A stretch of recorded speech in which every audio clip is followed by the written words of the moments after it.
this include the American Bioethics Advisory Commission, myself representing that organization, Life Education and Resource Network with Reverend Johnny Hunter, National Director, representing that organization, the Lynchburg Depressive Disorders Association, Phil Theisen is here with the organization, Youth for Life as a co-sponsor, and the James Madison Student Group, and I forgot, is also here. The order for the day is there'll be a time of prayer and praise. We'll read through the decision and have reflections on it. So I'm Phil Theisen. I'm president of the Lynchburg Depressive Disorders Association. I'm also editor of the Manic Depressive Association of Virginia internet website. One of the first items that went on our website was information about the Buck versus Bell case. This is Supreme Court of the United States, April 22nd, 1927, and it says, error to the Supreme Court of Appeals of the State of Virginia. The Virginia statute providing for the sexual sterilization of inmates of institutions supported by the state who shall be found to be afflicted with an hereditary form of insanity or imbecility is within the power of the state under the 14th Amendment. Failure to extend the provision to persons outside the institutions named does not render it obnoxious to Equal Protection Clause. Opinions. Error to a judgment of the Supreme Court of Appeals of the State of Virginia, which affirmed a judgment ordering the superintendent of the state colony of epileptics and feeble-minded to perform the operation of, and I'm having a difficult time, self-injectomy on Carrie Buck, the plaintiff in error. Holmes, for the opinion of the court. Mr. Justice Holmes delivered the opinion of the court. This is a writ of error to review a judgment of the Supreme Court of Appeals of the State of Virginia, affirming a judgment of the Circuit Court of Amherst County, by which the defendant in error, the superintendent of the colony for epileptics and feeble-minded, was ordered to perform the operation of cephalotomy upon Carrie Buck, the plaintiff in error, for the purpose of making her sterile. The case comes here upon the contention that the statute authorizing the judgment is void under the 14th Amendment as denying to the plaintiff in error due process of law and equal protection of the laws. Carrie Buck is a feeble-minded white woman who was committed to the state colony above, mentioned in due form. She is the daughter of a feeble-minded mother in the same institution and the mother of an illegitimate feeble-minded child.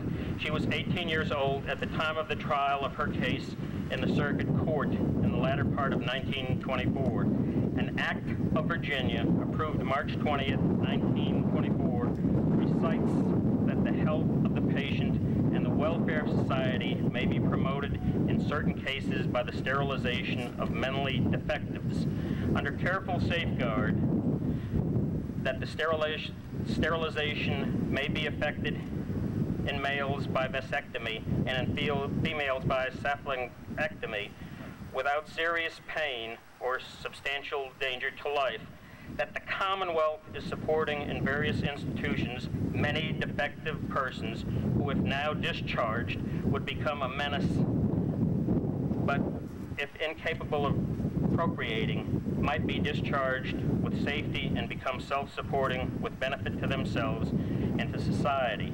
And that experience has shown that the heredity plays an important part in the transmission of insanity, imbecility, etc.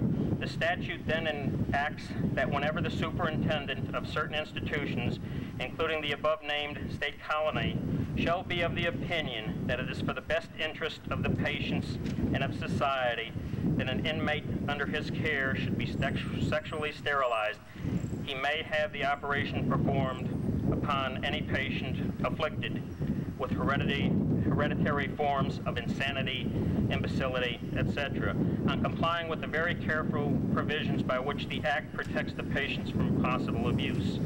The superintendent first presents a petition to the Special Board of Directors of his hospital or colony, stating the facts and grounds for his opinion, verified by affidavit. Notice of the petition and of the time and place of the hearing in the institution is to be served upon the inmate and also upon his guardian. And if there is no guardian, the superintendent is to apply to the Circuit Court of the Colony to appoint one.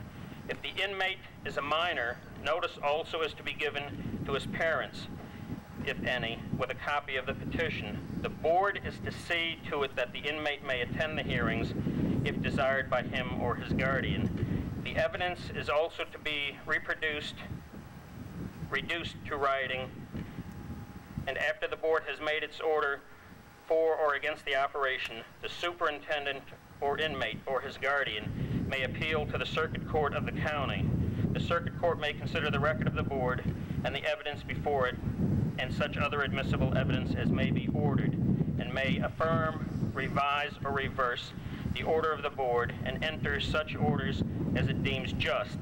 Finally, any party may apply to the Supreme Court of Appeals, which, if it grants the appeal, is to hear the case upon the record of the trial in the Circuit Court, and may enter such order as it thinks the Circuit Court should have entered.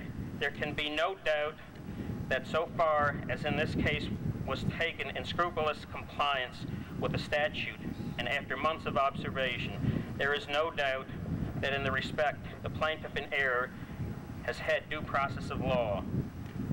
The attack is not upon the procedure, but upon the substantive law. It seems to be contended that in no circumstances could such an order be justified. It certainly is contended that the order cannot be justified upon the existing grounds. The judgment finds the facts that have been recited, and that Carrie Buck is the probable potential parent of socially inadequate offspring, likewise afflicted, that she may be sexually sterilized without detriment to her general health, and that her welfare and that of society will be promoted by her sterilization, and thereupon makes the order. In view of the general declarations of the legislature and the specific findings of the court, obviously we cannot say as a matter of law that the grounds do not exist, and if they exist, they justify the result. If everybody will join me at this point in reading the remainder together. Beginning, we have seen more than once that the public welfare may call upon the best citizens for their lives. It would be strange if it could not call upon those who already sap the strength of the state for lesser sacrifices, often not felt to be such by those concerned, in order to prevent our being swamped with incompetence. It is better for all the world if instead waiting to execute degenerate offspring for crime or let them starve for their imbecility, society can prevent those who are manifestly unfit from continuing their kind. The principle that sustains compulsory vaccination is broad enough to cover cutting the fallopian tubes. 3 generations of imbeciles are enough. But it is said, however it might be, if this reasoning were applied generally, it falls when it is confined to the same number who are in the institutions named, and is not applied to the multitudes outside. It is the usual last resort of the constitutional arguments to point out the shortcomings of this sort, but the answer is that the law does all that is needed when it does all that it can, indicates a policy, applies it to all within the lines, and seeks to bring within the lines all similarly situated so far and so fast as it means allow. Of course, so far as the operations enable those who otherwise must be confined to return to the world, and thus open the asylum to others. The equality aimed at all will be more nearly reached. Judgment affirmed. Mr. Justice Butler dissents.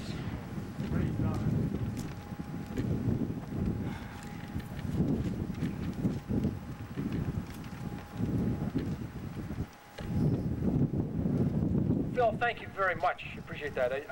Mr. Justice Butler dissents. So does God. So do I. So do all decent people. I want to go back through the decision, make a couple of points about the decision. I just wanted to note the presence of a couple of people that are here today. One is a survivor of forced electric shock treatments. 1970s, received about 20 of them. Gentleman in the back with kind of a bald head, long sleeve shirt, Tom Carwile. Good to see you, brother. The second one is wearing a Dallas Cowboy jersey, 22. He is a survivor of the Virginia public mental health system of the 1990s who had the courage to share at a human rights hearing in Roanoke what happened to him. I won't go into it right here and now in public, but he did that last summer.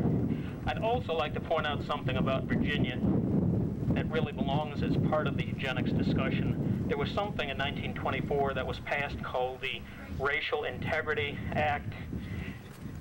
Basically, what happened, well, here in Amherst County, it's the Monacan Indians, but basically, as a result of that, there were no Indians born in this state for roughly a 50-year period. You were either black or white. Virginia had a registrar of vital records for about 35 years by the name of Dr. Plecker, who ensured that all the birth certificates of people born were registered as either or. Yeah, it took until 1997 a Virginia Act of, it took an act of the Virginia General Assembly a year ago to restore these people's identity. So, I just wanted to point that. The other thing too, if you think a person with a mental illness isn't capable of great things, I'd like to introduce Lou Overstreet, who's the lady right here. If any of you have seen the Manic Depressive Association of Virginia website or the Free Press of Virginia website, this person here to my left, who probably admits that she is bipolar, designed those websites. Thank you.